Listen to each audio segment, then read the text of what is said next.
स्वागत है आप सभी का फिर से एक नए क्लास के अंदर। और आज का जो हम लोग का क्लास चलने वाला है वो स्पेशल एयरफोर्स वाई ग्रुप का क्लास चलने वाला है। तो अगर आपका भी पेपर आने वाले दिनों में है तो ये पेपर आपके लिए है, क्योंकि इस पेपर के अंदर मैंने सारे क्वेश्चन ऐसे ऐड किए हैं जो आपके एग्जाम के लिए इंपॉर्टेंट है। और आपके एग्जाम में टोटल 50 अंक का क्वेश्चन पूछा जाएगा और यहाँ पे भी इस पेपर के अंदर मैंने 50 क्वेश्चन ही ऐड किया है। जैसे आपका क्वेश्चन एग्जाम में पूछा जाएगा सारा मैंने उसी तरीके से इसमें ऐड किया है। समझ लीजिए कि आपका एक यहाँ पे टेस्ट होने वाला है, तो अपना टेस्ट दीजिए और स्कोर कमेंट कीजिएगा कि आपने कितने क्वेश्चन का आंसर सही दिया है। तो चलिए देखते हैं पहला नंबर प्रश्न। और सबसे पहले मैं आप लोग को बता दूं कि आपके एग्जाम में इंग्लिश से टोटल 20 प्रश्न पूछा जाएगा। तो देखते हैं सबसे पहले इंग्लिश से ही। सबसे पहला प्रश्न क्या कह रहा है कि choose the correct spelling word. यहाँ पे आपसे सवाल पूछ रहा है कि इसमें से कौन सा जो स्पेलिंग है वो सही लिखा हुआ है। तो आप लोग को प्रोनाउंसिएशन का आप लोग को मीनिंग बताना है। तो आपको याद रखना है कि इसका जो राइट आंसर हो जाएगा, ये वाला जो हमारा मीनिंग है वो राइट दिया गया, यानी कि राइट आंसर हो जाएगा ऑप्शन नंबर बी। स्पेलिंग को अच्छी तरीके से याद कर लीजिएगा, एक भी वर्ड मिस्टेक नहीं करना, नहीं तो आपका आंसर गलत हो जाएगा। चलिए एक प्रश्न आपके लिए है, आप लोग कमेंट बॉक्स में बताइएगा। चलिए आपसे मैं क्वेश्चन पूछ रहा हूँ, हॉनेस्ट का आप लोग को सही मीनिंग बताना है। हॉनेस्ट का सही मीनिंग क्या है, ये सवाल आपके एग्जाम के लिए इंपॉर्टेंट है। तो आप लोग को हॉनेस्ट का सही मीनिंग कमेंट बॉक्स में कमेंट करना है। चलिए अगला नंबर प्रश्न है, fill in the blanks slow and steady the race. यहाँ पे आप लोग आपसे सवाल कह रहा है कि fill in the blank slow and steady the race. तो यहाँ पे हम लोग किस चीज़ का प्रयोग करेंगे, ऑप्शन दिया गया है बीन, विंस, बीनिंग या फिर हैव बीन। तो यहाँ पे आप लोग को ध्यान देना है कि अगर एक ही विचार व्यक्त करने वाले जोड़े के साथ हमेशा सिंगुलर वर्ब का प्रयोग होता है। मैंने क्या बोला कि एक ही विचार व्यक्त करने वाले जोड़े के साथ किस चीज़ का प्रयोग करते हैं, तो सिंगुलर वर्ब का प्रयोग करते हैं। तो यहाँ पे एक ही चीज़ आ रहा है तो यहाँ पे हम लोग सिंगुलर वर्ब का प्रयोग करेंगे। तो सिंगुलर देखिए ऑप्शन नंबर बी में दिया गया है विंस, तो राइट आंसर हो जाएगा ऑप्शन नंबर बी। चलिए अगला नंबर प्रश्न है, प्लूरल ऑफ फेनोमेन। इसका आप लोग को प्लूरल बताना है। तो प्लूरल का मतलब क्या होता है, फेनोमेनन का आप लोग को प्लूरल बताना है। प्लूरल का मतलब आपसे पूछ रहा है बहुवचन। तो इसका बहुवचन क्या होगा आप लोग बताइए फटाफट से। तो इसका जो राइट आंसर हो जाएगा वो ऑप्शन नंबर बी हो जाएगा। चलिए और यहाँ से एक दो सवाल आपसे पूछता हूँ जो कि आपके एग्जाम के लिए इंपॉर्टेंट है। सबसे पहले आप लोग को बुक का प्लूरल याद रखना है। दूसरा आप लोग को सिटी का प्लूरल बताना है। सिटी का प्लूरल हो जाएगा CITIES होता है। बाकी आप लोग बुक का जो प्लूरल है वो कमेंट बॉक्स में आप लोग उत्तर बताइए। चलिए अगला प्रश्न है, find the synonym of candidate. Synonym का मतलब पता होना चाहिए क्या होता है, इसका मतलब होता है परिवाची। तो आप लोग को परिवाची शब्द बताना है कि कैंडिडेट का परिवाची शब्द क्या होगा।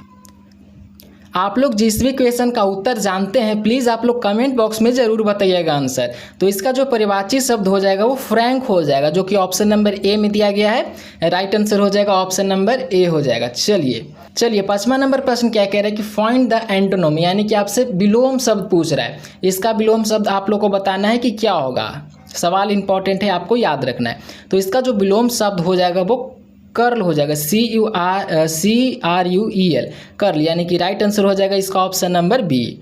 चलिए यहाँ से दो क्वेश्चन को याद रखिएगा। सबसे पहले आपको याद रखना है डे का विलोम शब्द आपको पता होना चाहिए। दूसरा आप लोग को पता होना चाहिए न्यू का। तो डे का हो जाएगा नाइट और न्यू का हो जाएगा ओल्ड। ये आपके एग्जाम के लिए इंपॉर्टेंट है, पूछ सकता है, याद रखिएगा। चलिए अगला प्रश्न है, fill in the blanks with the appropriate preposition. He sits the shed on a tree. सवाल क्या कह रहा है, फिर से पढ़िएगा कि fill in the blanks with the appropriate preposition. He sit the shed of a tree. Option है अंडर, इन, बिलो या फिर ऑन। तो यहाँ पे हम लोग किस चीज़ का प्रयोग करेंगे, तो यहाँ पे हम लोग इन का प्रयोग करेंगे, क्योंकि सीट यानी कि छाया में हम लोग बैठेंगे। तो भीतर बैठने के संदर्भ में हमेशा आपको पता ही होगा कि इन का प्रयोग करते हैं। इन देखिए ऑप्शन नंबर बी में है, तो राइट आंसर हो जाएगा ऑप्शन नंबर बी। चलिए अगला नंबर हमारा प्रश्न क्या कह रहा है कि select the correct one word the substitution a person who breaks in the house in order of steal. चलिए सवाल को एक बार फिर से पढ़ते हैं। Select the correct one word substitution a person who breaks in to house in order to steal. तो यहाँ पे हम लोग किस चीज़ का प्रयोग करेंगे, तो यहाँ पे हम लोग ऑप्शन नंबर बल्गर का प्रयोग करेंगे। राइट आंसर हो जाएगा इसका ऑप्शन नंबर बी। अगर उच्चारण में थोड़ा बहुत मिस्टेक हो तो आप लोग मैनेज कर लेना। चलिए अगला प्रश्न है select the correct meaning of the item bury the head cat. तो यहाँ पे आप लोग को आइटम का मतलब आपसे क्या पूछ रहा है, आपसे मुहावरा पूछ रहा है। इसका मुहावरा क्या होगा, तो इसका जो मुहावरा हो जाएगा वो हो जाएगा ऑप्शन नंबर बी में, to make peace end of feud, यानी कि राइट आंसर हो जाएगा इसका ऑप्शन नंबर बी। चलिए अगला प्रश्न है fill in the blanks with the appropriate article he returned after hour. तो यहाँ पे हम लोग किस चीज़ का प्रयोग करेंगे, ए का प्रयोग करेंगे, एंड द या फिर नो आर्टिकल। सवाल कह रहा है कि ही रिटर्नेड आफ्टर, तो यहाँ पे हम लोग प्रयोग कर लेंगे किस चीज़ का, तो यहाँ पे हम लोग एन का प्रयोग करेंगे, एन का, यानी कि he returned after an hour. Right answer हो जाएगा ऑप्शन नंबर बी। अगला प्रश्न है चेंज द वॉइस, यानी कि आप लोग को वॉइस में इसको चेंज करना है। तो फटाफट से इसको चेंज करके बताइए कि इसको वॉइस में चेंज करके क्या आएगा। यहाँ से सवाल आपसे पूछा जाएगा, वॉइस चेंज करने के लिए भी सवाल आपसे पूछा जाएगा, आपको बनाना आना चाहिए। तो यहाँ पे वॉइस में इसको चेंज कर लेंगे, तो a bridge is being built by them, यानी कि राइट आंसर हो जाएगा इसका ऑप्शन नंबर बी। चलिए अगला प्रश्न है select the correct meaning of the item to face the music. अभी मैंने बताया कि आइटम का मतलब आपसे क्या पूछ रहा है, आपसे पूछ रहा है मुहावरा, मुहावरा पूछ रहा है टू फेस द म्यूजिक। तो यहाँ पे इसका मुहावरा क्या हो जाएगा, तो हो जाएगा to accept the confusion criticism, यानी कि राइट आंसर हो जाएगा ऑप्शन नंबर बी। अगला नंबर प्रश्न है फाइंड द साइनोनिम, यानी कि साइनोनिम का मतलब आपसे पूछ रहा है परिवाची शब्द। तो बताइए इसका परिवाची शब्द क्या हो जाएगा। आपको याद करते हुए भी चलना है क्योंकि ये भी सवाल आपसे पूछ सकता है। तो इसका हो जाएगा डाउटफुल, जो कि ऑप्शन नंबर बी में दिया गया है। राइट आंसर हो जाएगा ऑप्शन नंबर बी। अगला नंबर प्रश्न है change the voice shut the door. यहाँ पे आपको वॉइस में चेंज करने के लिए बोल रहा है। क्वेश्चन है शट द डोर, तो इसको हम लोग वॉइस में चेंज कर लेंगे, तो हो जाएगा let the door be shut, let the door be shut, यानी कि राइट आंसर हो जाएगा ऑप्शन नंबर ए। अगला नंबर प्रश्न है फिर से नरेशन से ही सवाल आ चुका है कि change the narration the teacher said oil falls on water. सवाल कह रहा है कि the teacher said oil falls on water. तो यहाँ पे हम लोग नरेशन में इसको चेंज करेंगे। तो नरेशन में चेंज करने के बाद यहाँ पे हम लोग चेंज करेंगे, तो ये हो जाएगा the teacher said that oil falls on the water, यानी कि राइट आंसर हो जाएगा ऑप्शन नंबर बी। अगला नंबर प्रश्न है चेंज द नरेशन, इसको नरेशन में चेंज करना है। He said to her where do you live, इसको नरेशन में हम लोग चेंज करेंगे तो क्या हो जाएगा, आप लोग फटाफट से कमेंट बॉक्स में बताइए। तो इसको नरेशन में चेंज करेंगे तो हो जाएगा he asked her where did she live, यानी कि राइट आंसर हो जाएगा ऑप्शन नंबर बी। अगला नंबर प्रश्न है select the correct one word substitution a study of coins and medals. सवाल क्या कह रहा है, फिर से पढ़िए। Select the correct one word substitution a study of coins and medals. तो इसका राइट आंसर हो जाएगा ऑप्शन नंबर ए। चलिए अगला नंबर प्रश्न है fill in the blanks with the correct conjunction run fast you should miss the train. सवाल क्या कह रहा है, फिर से पढ़िए। यहाँ पे run fast you should miss the train, तो यहाँ पे हम लोग किस चीज़ का प्रयोग करेंगे, तो यहाँ पे हम लोग प्रयोग कर लेंगे लेट्स का। देखिए लेट्स का ऑप्शन नंबर बी में दिया गया है, तो राइट आंसर हो जाएगा ऑप्शन नंबर बी। अगला नंबर प्रश्न है identify the error in the sentence. यहाँ पे एरर आपको बताने के लिए बोल रहा है। Each of the student have finished their homework no error. तो यहाँ पे हम लोग किस एरर आपको बताना है, तो यहाँ पे जो एरर हो जाएगा वो हो जाएगा option number B have finished. Have finished देखिए ऑप्शन नंबर यहाँ पे बी में दिया गया हैव फिनिश्ड, यानी कि राइट आंसर हो जाएगा ऑप्शन नंबर बी। अगला नंबर प्रश्न है choose the correct spelling word. यहाँ पे फिर से स्पेलिंग वर्ड आपसे पूछ रहा है कि इनमें से कौन सा स्पेलिंग है जो कि सही लिखा हुआ है। तो गारंटी का जो मीनिंग होता है वो होता है GUA होता है, GUARANTEE होता है। देखिए ऑप्शन नंबर ए में दिया गया है GUARANTEE होता है। अच्छे से देख लीजिएगा, सवाल इंपॉर्टेंट है, आपसे पूछ सकता है गारंटी का मीनिंग। राइट आंसर हो जाएगा ऑप्शन नंबर ए। अगला नंबर प्रश्न है फाइंड द एंटोनोम। एंटोनोम का मतलब आपसे पूछ रहा है विलोम शब्द। तो इसको आप लोग विलोम शब्द बताना है, तो इसका विलोम शब्द क्या हो जाएगा, इसका जो विलोम शब्द हो जाएगा वो हो जाएगा ऑप्शन नंबर ए हो जाएगा पी पीसी मिस्ड हो जाएगा। राइट आंसर हो जाएगा ऑप्शन नंबर ए। चलिए, इंग्लिश का हम लोगों ने 20 क्वेश्चन को कंप्लीट कर लिया है। तो प्लीज़ अभी तक आप लोगों ने वीडियो को लाइक नहीं किया तो प्लीज़ वीडियो को लाइक कर लीजिए। चैनल को अभी तक आप लोगों ने सब्सक्राइब नहीं किया तो प्लीज़ आप लोग चैनल को भी सब्सक्राइब कर लीजिए। चलिए, अब हम लोग जनरल अवेयरनेस से क्वेश्चन देखने वाले हैं। चलिए, पहला ही प्रश्न काफ़ी ज़्यादा इंपॉर्टेंट है, याद करना है कि भारतनाट्यम किस राज्य का प्रसिद्ध शास्त्रीय नृत्य है। इंपॉर्टेंट सवाल है, बताना है कि जो भारतनाट्यम है वो किस राज्य का प्रसिद्ध शास्त्रीय नृत्य है। तो आपको याद रखना है कि तमिलनाडु का प्रसिद्ध शास्त्रीय नृत्य है, यानी कि राइट आंसर हो जाएगा ऑप्शन नंबर बी। अब देखिए, यहाँ से इंपॉर्टेंट सवाल बताता हूँ जिसको याद रखना है। सबसे पहले याद रखना है केरल का क्या होता है, तो केरल का होता है कथकली और एक होता है मोहिनी अट्टम। केरल का दो चीज़ मैंने बताया, एक बताया मोहिनी अट्टम और दूसरा कथकली। चलिए, यहाँ से आप लोग को उड़ीसा का याद रखना है, तो उड़ीसा का होता है ओडिसी। उड़ीसा का क्या होता है, ओडिसी। चलिए, एक ये हो गया। और एक याद रखिएगा मणिपुर का, काफ़ी बार पूछा जा चुका है और सवाल आपके एग्जाम के लिए भी इम्पॉर्टेंट है। मणिपुर का क्या हो जाएगा, तो मणिपुर का हो जाएगा मणिपुर का मणिपुर हो जाएगा। चलिए, एक और याद रखिएगा आंध्र प्रदेश का, काफ़ी बार एग्जाम में पूछा भी जा चुका है कि आंध्र प्रदेश का क्या होता है, तो आंध्र प्रदेश का होता है कुचिपुड़ी। ट्रिक के माध्यम से याद रखना है कि आंध्र प्रदेश अगर बोलेगा तो अंधा आदमी कच्चा पूड़ी भी खा जाएगा। इस तरीके से याद रखना है कि आंध्र प्रदेश जैसे ही बोलेगा तो देखिएगा कि कच्चा पूड़ी कौन सा ऑप्शन में है, आंध्र प्रदेश यानी कि कच्चा पूड़ी। चलिए, एक याद रखिएगा शस्त्रिया का, क्या याद रखिएगा, शस्त्रिया कहाँ का है, तो ये हो जाएगा असम का। चलिए, जितने भी मैंने बता रहा हूँ ना वो सबको ध्यान देते हुए चलना है। एक याद रखिएगा, एक सवाल आपसे पूछ सकता है ऐसे कि त्रिभंग मुद्रा का संबंध किस नृत्य से है। काफ़ी ज़्यादा इंपॉर्टेंट है आपके एग्जाम के लिए कि त्रिभंग मुद्रा का संबंध किस नृत्य से है, तो किस नृत्य से है, त्रिभंग मुद्रा का संबंध किस नृत्य से है, तो ये ओडिसी से है, ओडिसी नृत्य से, ध्यान में रखिएगा। चलिए, अगला नंबर प्रश्न है भारत छोड़ो आंदोलन किस वर्ष शुरू हुआ था। सवाल इंपॉर्टेंट है, बताना है कि भारत छोड़ो आंदोलन किस वर्ष शुरू हुआ था। तो आपको याद रखना है कि ये 1942 में शुरू हुआ था, यानी कि राइट आंसर हो जाएगा ऑप्शन नंबर बी। चलिए, 1920 में याद रखना है कि असहयोग आंदोलन हुआ था। असहयोग आंदोलन कब हुआ था, तो ये हुआ था 1920 में। 1922 में क्या हुआ था, ये भी सवाल इंपॉर्टेंट है। 1922 में क्या हुआ था, तो चौरी चौरा कांड हुआ था। चौरी चौरा कांड कब हुआ था, तो 1922 में हुआ था। चलिए, 1930 में क्या हुआ था, याद रखिएगा कि सर्वनीय अवज्ञा आंदोलन हुआ था, प्लस में दांडी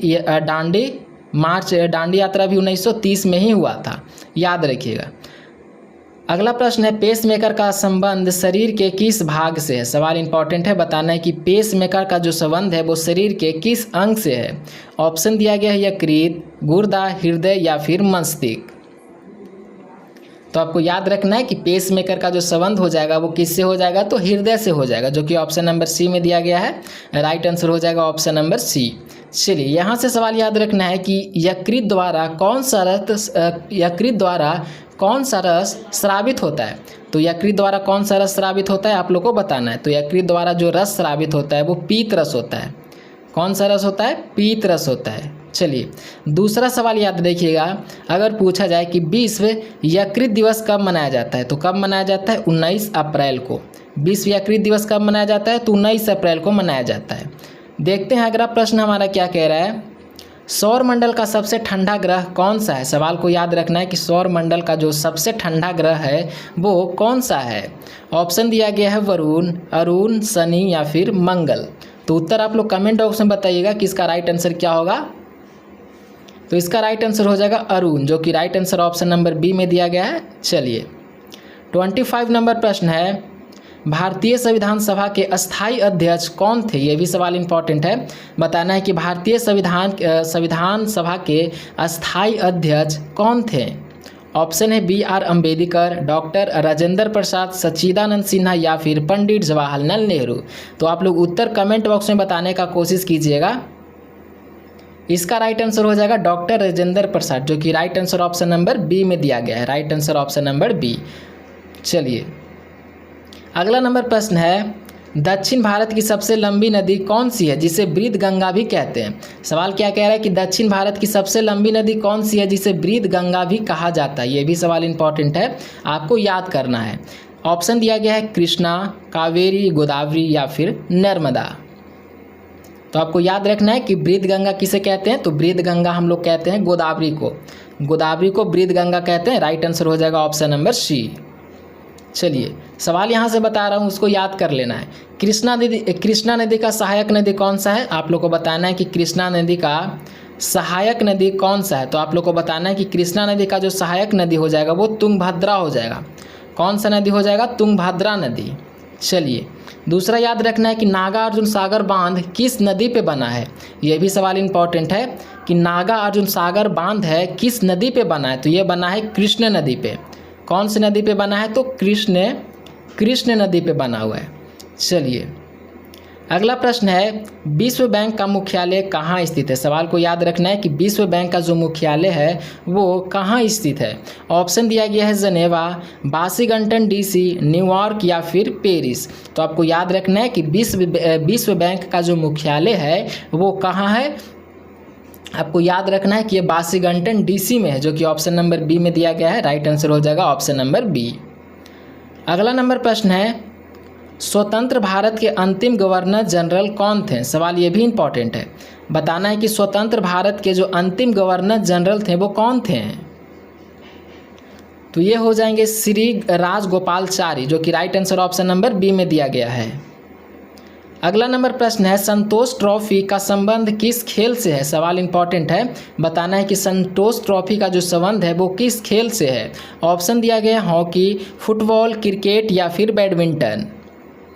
तो याद रखना है कि संतोष ट्रॉफी का जो संबंध है वो क्रिकेट से है, यानी कि राइट आंसर हो जाएगा ऑप्शन नंबर सी। अगला नंबर प्रश्न है, राजतरंगिणी पुस्तक के रचयिता कौन है? ये भी सवाल इंपॉर्टेंट है, बताना है कि राजतरंगिणी पुस्तक के जो रचयिता हैं वो कौन हैं। ऑप्शन दिया गया है कल्हन, कालिदास, कौटिल्य या फिर बाणभट्ट। सवाल को याद कर लीजिएगा, आपके एग्जाम के लिए इंपॉर्टेंट है। तो इसका जो राइट आंसर हो जाएगा वो ऑप्शन नंबर ए में दिया गया है कल्हन। राजतरंगिणी पुस्तक के रचयिता कौन हो जाएंगे? तो कल्हन हो जाएंगे। चलिए अगला नंबर प्रश्न है, खट्टे फल में मुख्य रूप से कौन सा अम्ल पाया जाता है? सवाल क्या कह रहा है कि खट्टे फल में मुख्य रूप से कौन सा अम्ल पाया जाता है। ऑप्शन दिया गया है acetic acid, citric acid, tartaric acid या फिर फॉर्मिक एसिड।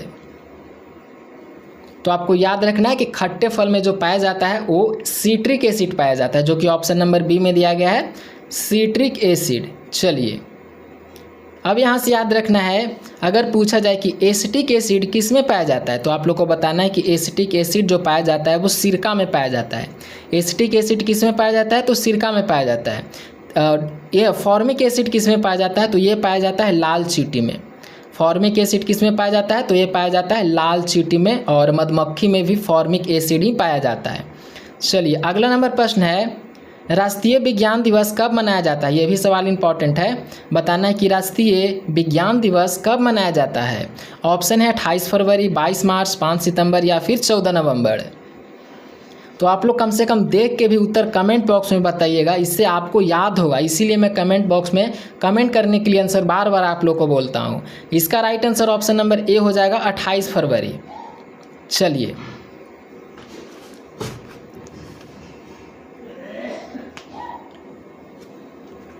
यहाँ से जितने भी इंपॉर्टेंट पॉइंट बताता हूँ उसको याद करते हुए चलना है। सबसे पहले आप लोग को याद रखना है कि 22 मार्च को क्या क्या मनाया जाता है। तो 22 मार्च को मनाया जाता है, पहला तो हो गया बाल दिवस। चलिए यहाँ से अब आप लोग को याद रखना है कि जल दिवस कब मनाया जाता है, बिहार दिवस कब मनाया जाता है। मैंने दो चीज़ बताया, 22 मार्च को दो चीज़ मनाया जाता है, पहला हो गया जल दिवस, दूसरा मैंने बताया बिहार दिवस। आपको याद रखना है कि जल दिवस कब मनाया जाता है? 22 मार्च को मनाया जाता है। बिहार दिवस कब मनाया जाता है? तो ये भी 22 मार्च को ही मनाया जाता है। चलिए अब यहाँ से याद रखना है कि 14 नवंबर को क्या मनाया जाता है। तो आपको याद रखना है कि 14 नवंबर को मनाया जाता है बाल दिवस। बाल दिवस कब मनाया जाता है? 14 नवंबर को मनाया जाता है। दूसरा याद रखना है कि विश्व मधुमेह दिवस कब मनाया जाता है। विश्व मधुमेह दिवस कब मनाया जाता है? तो ये मनाया जाता है, कब मनाया जाता है? ये भी मनाया जाता है 14 नवंबर को ही मनाया जाता है, ध्यान में रखना है। चलिए 5 सितंबर को क्या मनाया जाता है? तो 5 सितंबर को क्या मनाया जाता है? शिक्षक दिवस मनाया जाता है। शिक्षक दिवस कब मनाया जाता है? 5 सितंबर को मनाया जाता है। अगर पूछ लिया जाए कि शिक्षक दिवस क्यों मनाया जाता है तो याद रखना है कि डॉक्टर सर्वपल्ली राधाकृष्णन के जन्मदिन के रूप में मनाया जाता है शिक्षक दिवस। क्या मैंने बताया कि 5 सितंबर को शिक्षक दिवस मनाया जाता है, सर्वपल्ली राधाकृष्णन के जन्मदिन के रूप में मनाया जाता है। चलिए अगला नंबर प्रश्न देखते हैं। भारतीय वायुसेना का पूर्वी कमान का मुख्यालय कहाँ स्थित है? सवाल इंपॉर्टेंट है, बताना है कि भारतीय वायुसेना का जो पूर्वी कमान का मुख्यालय है वो कहाँ स्थित है। ऑप्शन है शिलांग, गुवाहाटी, कोलकाता या फिर जोरहाट। तो आपको याद रखना है कि ये शिलांग में स्थित है। राइट आंसर हो जाएगा इसका ऑप्शन नंबर ए।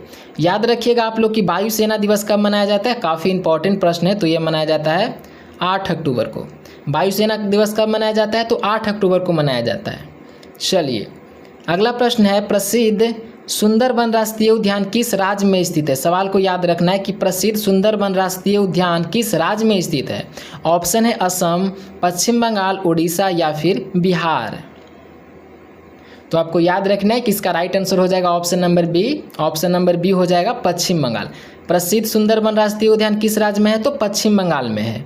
चलिए अगला नंबर प्रश्न है, सिलिकॉन सिटी भारत के किस शहर को कहा जाता है? सवाल क्या कह रहा है कि सिलिकॉन सिटी भारत को किस शहर को कहा जाता है। ऑप्शन में है हैदराबाद, बेंगलुरु, पुणे या फिर चेन्नई। तो बताइए फटाफट से उत्तर इसका कमेंट बॉक्स में कि सिलिकॉन वैली भारत के किस शहर को कहा जाता है। तो आपको याद रखना है कि ये बेंगलुरु को कहते हैं। बेंगलुरु को हम लोग सिलिकॉन वैली कहते हैं, यानी कि चलिए राइट आंसर हमारा ऑप्शन नंबर बी हो जाएगा। अब देखते हैं हमारा रीजनिंग का प्रश्न आ चुका है जो कि काफ़ी ज़्यादा आपके एग्ज़ाम के लिए इम्पॉर्टेंट है। चलिए देखते हैं सवाल पहला क्या कह रहा है, दिए गए विकल्पों में विषम को चुनिए। यहाँ पे आप लोग को इनमें से विषम बताना है, इनमें से विषम कौन सा है। चलिए उत्तर आप लोग कमेंट बॉक्स में देने का कोशिश कीजिए। तो देखिए इसमें से तो विषम हमको एक ही चीज़ लग रहा है, जयपुर इसका राइट आंसर हो जाएगा, क्योंकि जयपुर राजस्थान समतल राजधानी हो जाएगा। बाकी सारा है जो कि पहाड़ी पर्यटन स्थल हो जाएगा। तो इसका राइट आंसर हो जाएगा ऑप्शन नंबर सी, सबसे विषम यही है। चलिए अगला प्रश्न है, दिए गए विकल्पों में संबंधित शब्द चुनिए। मोची का संबंध है चमड़ा से, तो दर्जी का संबंध क्या होगा? सिंपल प्रश्न है और इम्पॉर्टेंट है, सवाल याद रखना है कि मोची का संबंध कपड़ा से है तो दर्जी का किससे हो जाएगा। चलिए उत्तर कमेंट बॉक्स में बताइए, इसका उत्तर मैं यहाँ पे नहीं बताने वाला हूँ। चलिए अगला नंबर प्रश्न है, श्रृंखला को पूरा करें। श्रृंखला को पूरा करने के लिए बोल रहा है, तो यहाँ पे आप लोग को देखना है कि कितना कितना का यहाँ पे अंतर हो रहा है। अंतर से हम लोग पता कर लेंगे। तो 2 में हम लोग 4 जोड़ेंगे तो हो जाएगा 6, 6 में हमारे 6 हम लोग जोड़ेंगे तो हो जाएगा 12, और 12 में हम लोग 8 जोड़ लेंगे तो हो जाएगा 20। इसी तरीके से हम लोग 30 में हम लोग 12 जोड़ लेंगे तो इसका राइट आंसर आ जाएगा 30 + 12। जोड़िए कितना आंसर आता है, तो आंसर आ जाएगा 42। 42 देखिए ऑप्शन नंबर कौन सा है, ऑप्शन नंबर बी में दिया गया है। राइट आंसर हो जाएगा ऑप्शन नंबर बी। आप लोग बनाने के लिए भी सीखते हुए चलिएगा, क्योंकि एग्ज़ाम हॉल में आपको ही सॉल्व करके आंसर लगाना है। तो आप लोग को सीख लेना है कि किस तरीके से मैं बता रहा हूँ, मैं शॉर्टकट तरीका से ही बताऊँगा। चलिए 39 नंबर हमारा प्रश्न है, 30 छात्रों की एक कतार में अमित दाएं से 10वें स्थान पे है तो बाएं से उनका स्थान क्या होगा। सवाल समझिए क्या करना है। और देखिए मैथ और रीजनिंग वाला जितने भी क्वेश्चन रहेंगे ना, आप लोग कोशिश कीजिएगा, अगर टाइम रहेगा तो 1 से 2 बार सवाल को पढ़िएगा, तब आपको ज़्यादा समझ में आएगा कि किस तरीके से इसको सॉल्व करना है। सवाल हमारा क्या कह रहा है कि 30 छात्रों की कतार में अमित दाएं से 10वें स्थान पे है तो बाएं से उसका स्थान क्या होगा।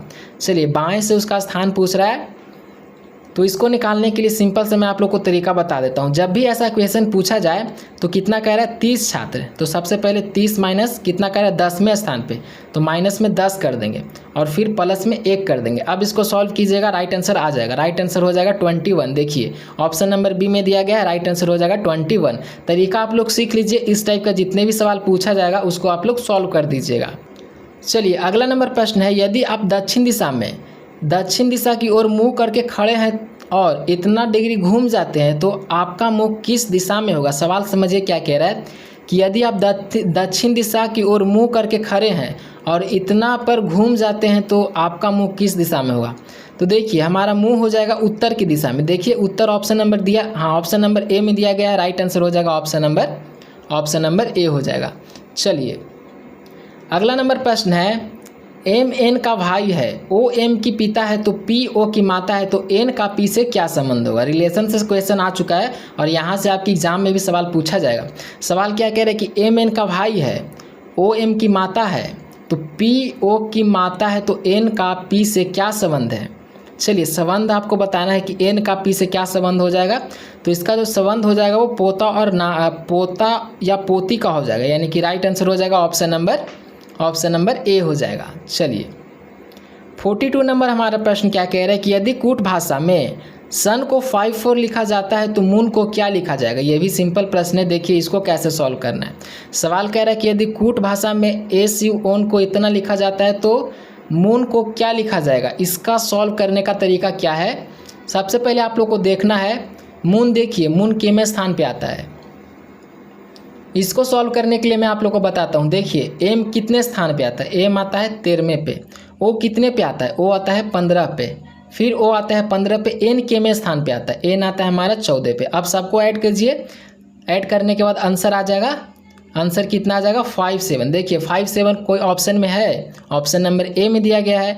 तो देखिए इसको सिंपल से निकालने का तरीका क्या है, यहाँ पे एम कितवें स्थान पे आता है, ओ कितवें स्थान पे आता है, फिर ओ कितने स्थान पे आता है, एन कितने स्थान पे आता है, सबको लिख के ऐड कर दिया, आपका राइट आंसर आ जाएगा। Right answer option number A में दिया गया है, तो right answer option number A हो जाएगा। चलिए अब यहाँ से हम लोग मैथ का प्रश्न देखने वाले हैं। सबसे पहले हमारा प्रश्न क्या कह रहा है कि 12, 15 और 20 का एलसीएम क्या होगा। ये तो सिंपल प्रश्न है, एलसीएम से सवाल आ चुका है कि एलसीएम इसका क्या होगा। तो चलिए इसको आप लोग सॉल्व करके फटाफट से उत्तर कमेंट बॉक्स में बताइएगा। इसको आप लोग को सॉल्व करके आंसर लाना है।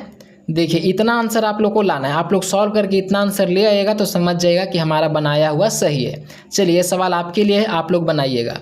चलिए अगला नंबर प्रश्न हमारा है यदि 20 पेन का इतना है तो 8 पेन का मूल्य क्या होगा। चलिए यहाँ पे आप लोग को निकालना है, यदि 20 पेन का मूल्य इतना दिया गया है तो 8 पेन का क्या होगा मूल्य। तो देखिए इसको सॉल्व करने के लिए हम लोग कैसे सॉल्व करेंगे, कितना कह रहा है 20 पेन का मूल्य। तो सबसे पहले हम लोग क्या कर लेंगे, तो इसको सॉल्व करने के लिए देखिए सबसे पहले हम लोग 1 पेन का निकालेंगे। 1 पेन बराबर हो जाएगा, कितना दिया है, इतना दिया है, बटे में कर लेंगे 20। इसको हम लोग कट करेंगे तो ये कितना आ जाएगा, इतना आ जाएगा।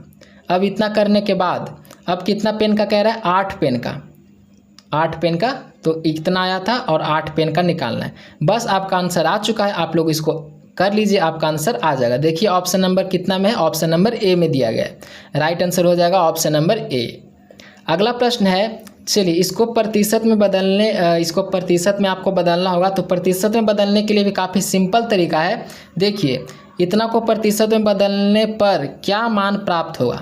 तो प्रतिशत में बदलने के लिए देखिए आपको क्या करना है, इतना ऐसे लिखना है और बट्टे में 100 कर लेना है। बस आप लोग इसको सॉल्व कीजिएगा, आपका आंसर आ जाएगा। इस तरीके से सवाल पूछा जाएगा और खास करके के पॉइंट वाला सवाल आपसे पूछा जाएगा, क्योंकि यहाँ पे बहुत लोग बच्चे गलत करते हैं। तो आप लोग अच्छी तरीके से सॉल्व करके आंसर मारिएगा।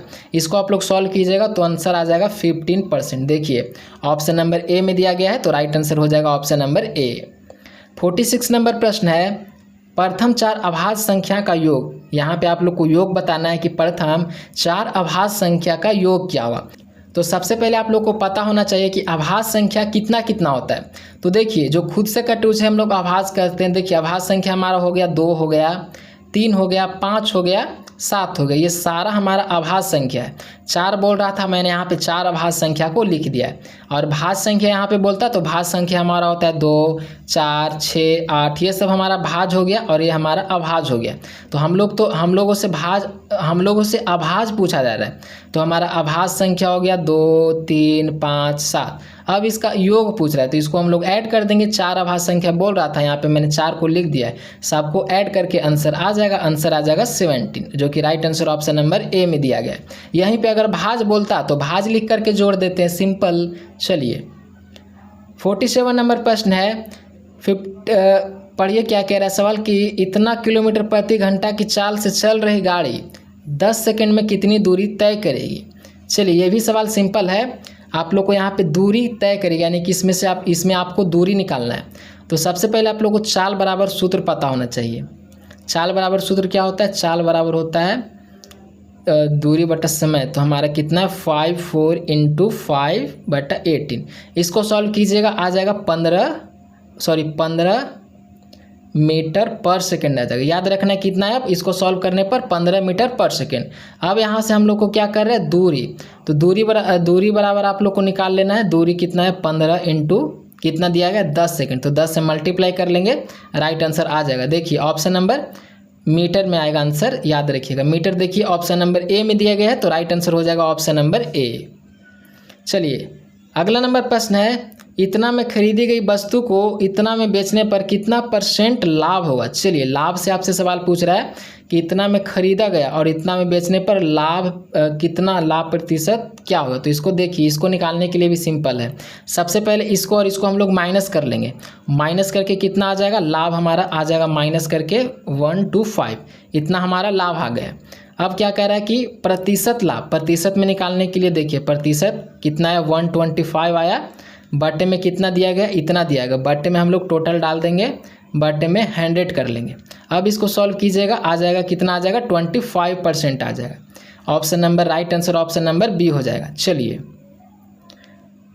अगला नंबर प्रश्न है, एक आयत की लंबाई इतनी सेंटीमीटर और चौड़ाई इतनी सेंटीमीटर, तो इसका परिमाप। तो इसको निकालने के लिए आप लोग को आयत का परिमाप का सूत्र पता होना चाहिए। तो इसका सूत्र होता है 2 × लंबाई प्लस चौड़ाई होता है। 2 × लंबाई प्लस चौड़ाई होता है। 2 कर लेंगे, लंबाई कितना दिया गया है 10, चौड़ाई कितना दिया गया है 8, ऐड कर लेंगे आ जाएगा 18 और बटे में 2 मल्टीप्लाई कर लेंगे, आंसर आ जाएगा right answer option number A में दिया गया है। चलिए अब हमारा लास्ट नंबर प्रश्न है, और इसको निकालने के लिए भी सूत्र आता है, बस आप लोग को सूत्र पता होना चाहिए, आप लोग ऐसे चुटकियों में निकाल लोगे। तो इसका सूत्र आता है, सूत्र आप लोग को याद रखना है, साधारण ब्याज बराबर सूत्र क्या होता है, मूलधन, सूत्र को आप लोग याद कर लीजिए, मूलधन समय गुने दर बटे में 100 होता है। अब देखिए मूलधन हमारा इतना दिया गया है, तो मूलधन हम लोग इतना लिख लेंगे, कितना समय कितना है 2 बरस है, तो 2 कर लेंगे, दर कितना है 10, इतना कर लेंगे, फिर बटे में 100 कर लेंगे। अब आप लोग इसको, सॉरी यहाँ पे मिस्टेक हो चुका है, देखिए यहाँ पे ऐसे नहीं, देखिए यहाँ पे हमारा कितना है मूलधन गुने समय गुने दर बटा 100, तो मूलधन हमारा इतना हो गया, इतना और फिर 2, हमारा वर्ष कितना है 2, वर्ष को लास्ट में लिखना है। चलिए अब इसको सॉल्व कीजिएगा, इसका राइट आंसर आ जाएगा ऑप्शन नंबर ए।